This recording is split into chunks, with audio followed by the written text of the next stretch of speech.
احنا بنصنع فوانيس رمضان من اول مقاس 80 سم لحد 6 متر و7 متر حسب طلب ومقدره العميل. بنبدا اول حاجه التصميم، وبعد كده بنبدا مرحله التنفيذ، وبعد كده مرحله التجميع. تواصل معانا العميل طلب مننا فانوس، قلنا له على الاسعار، اختار ال4 متر. بعد ما اختار ال4 متر ابتدينا نعمل له تصميم.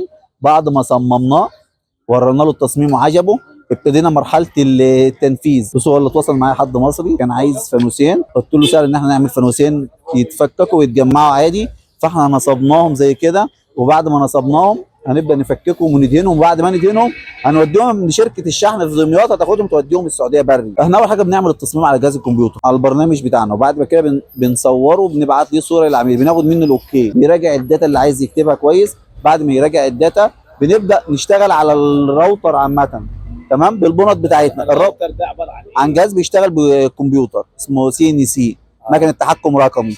انا كنت شغال في المجال الزراعي، تمام، لان ده كان تخصصي، وبعد كده اتجهت، كانت الاول هوايه بالنسبه لي، وبعد كده بيجي ده خلاص مجال شغلي. المجال الزراعي ماله ومال يعني إيه؟ لا، ده كانت الاول هوايه، وبعد كده بعد ما كانت هوايه كنت بدات من الهوايه من حوالي 8 سنين حته الاركيت او التفريغ بالخشب. وبعد كده ربنا كرم، كان اركيت يدوي بالكهرباء برضه، بس كان اركيت شغل يدوي. بعد كده جبنا حاجه اسمها راوتر كمبيوتر CNC. فوانيس اشتغل اركيت فوانيس؟ لا، كان شغل منحوتات، شغل منحوتات عامه، ماكيتات. طيب ماكيتات، شغل الديكور، شغل الديكورات عامه. بعد كده جبنا حاجه اسمها راوتر كمبيوتر CNC، ابتدينا نعمل بيه الاشكال والاحجام الصغيره. وبعد كده مع مرور الوقت اكتسبنا خبره ان احنا نعمل نفس الاشكال ونفس الاحجام مقاسات كبيره. قبل كده كنا عاملين برج ايفل كان ارتفاعه 13 متر. ده كان كون ان انت تعمل حاجه ارتفاعها 13 متر.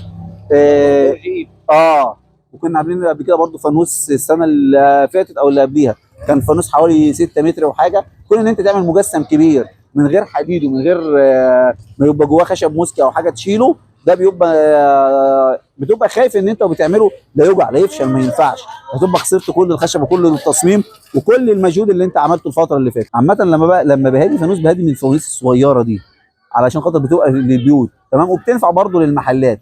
اما الفوانيس الكبيره دي مثلا بنعملها بالطلب على حسب المكان اللي هيروح فيه. عمر المصاحف لا، شغلانه سهله، من كل ما بيبقى مقاسات ستاندر والتصميم موجود عندنا خلاص. يعني تعبنا في اول مره، بس التصميم بناخده بنصنعه او بنطبع بيه اللي احنا عايزينه خلاص.